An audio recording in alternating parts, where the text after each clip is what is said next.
আসসালামু আলাইকুম। ডিসি অফিসে নতুন একটি সার্কুলার প্রকাশিত হয়েছে, যেখানে শুধুমাত্র এসএসসি পাস করে থাকলে আবেদন করতে পারবেন। এই চাকরিটির পোস্টিং হবে নিজ জেলায়। নিজ জেলায় থেকেই চাকরিটি করতে পারবেন। বেতনের স্কেল 22,490 টাকা পর্যন্ত। সম্পূর্ণ সরকারি চাকরি। নিয়োগ বিজ্ঞপ্তিটি দেখার আগে ছোট্ট একটি রিকোয়েস্ট, যদি বিডি জব ইনফো চ্যানেলে নতুন হয়ে থাকেন তো চ্যানেলটি সাবস্ক্রাইব করে দিবেন এবং পাশে থাকা বেল বাটনটি অল করে দিবেন, যাতে পরবর্তীতে কোনো নিয়োগ বিজ্ঞপ্তি প্রকাশিত হলে সবার আগে দেখতে পারেন। তো বেশি কথা না বাড়িয়ে চলুন নিয়োগ বিজ্ঞপ্তিটি দেখা যাক। এখানে দেখতে পাচ্ছেন পদের নাম অফিস সহায়ক। পদের সংখ্যা রয়েছে ২টি। ২০তম গ্রেডের চাকরি। বেতনের স্কেল ৮,২৫০ থেকে ২০,০১০ টাকা পর্যন্ত। শিক্ষাগত যোগ্যতা কোনো স্বীকৃত বোর্ড হতে মাধ্যমিক স্কুল সার্টিফিকেট অর্থাৎ এসএসসি পাস করলে আবেদন করতে পারবেন, অথবা সমমানের পরীক্ষায় উত্তীর্ণ থাকলেও আবেদন করতে পারবেন।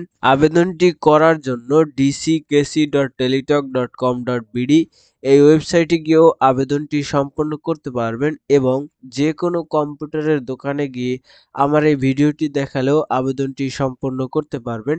আবেদনের শুরুর তারিখ 17/11/2025 খ্রিস্টাব্দ সকাল 10টা থেকে, এবং আবেদনের শেষ তারিখ 27/12/2025 খ্রিস্টাব্দ বিকাল 5টা পর্যন্ত। আবেদনের ক্ষেত্রে 300x300 পিক্সেলের রঙিন ছবি এবং 300x80 পিক্সেলের স্বাক্ষর প্রয়োজন পড়বে। ছবির সাইজ সর্বোচ্চ 100 কেবি এবং স্বাক্ষরের সাইজ সর্বোচ্চ 60 কেবি হলে আবেদনটি করতে পারবেন।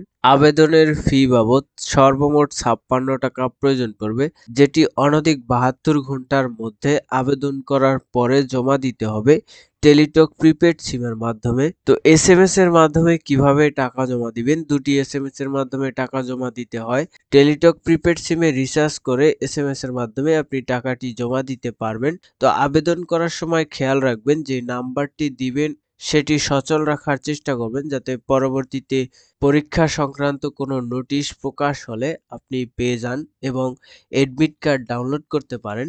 আবেদন করার সময় একটি ইউজার আইডি এবং পাসওয়ার্ড পাবেন, সেটি সংরক্ষিত রাখবেন। এডমিট কার্ড ডাউনলোডের সময় আপনার প্রয়োজন পড়বে। নিয়োগ বিজ্ঞপ্তিটি ছিল জেলা প্রশাসকের কার্যালয় খাগড়াছড়ি এর।